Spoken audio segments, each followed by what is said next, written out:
রহমতুল্লাহ দুনিয়ায় নাই, আল্লামা ফজলুল করিম রহমতুল্লাহ দুনিয়ায় নাই। তোমার মতো মধুর কণ্ঠে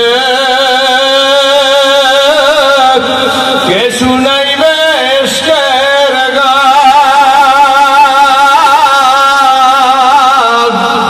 সুতরাং আব্বু আমার শেষ আবেদন, কে কে ওয়াদা দিবে যুব সমাজ সহ সবাই কাছে যে হুজুর কোনো তাকাল্লুবি নাই, কোনো ভনিতা নাই, আল্লাহকে রাজি করার জন্য বলবেন ইচ্ছাকৃত কন, ইচ্ছাকৃত কন, মুখলা বলেন ইচ্ছাকৃত জীবনে আর এক ওয়াক্ত নামাজ ছাড়বো না। হাত জায়গায় ওয়াদা দেন, দাঁড়াইয়া যুবকেরা দাঁড়াইয়া দাঁড়াইয়া দাঁড়াইয়া দাঁড়াইয়া আল্লাহ তুমি কবুল করাতে দাঁড়া দাও, আল্লাহ তুমি কবুল করো।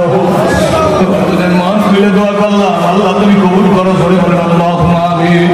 হাতে একটা নারা দে, যুবকরা মুখে বলেন আর জীবনে নামাজ ছাড়বো না, আর জীবনে নেশা করবো না, আর জীবনে গুনার কাজের কাছে যাবো না। বাবা বসো।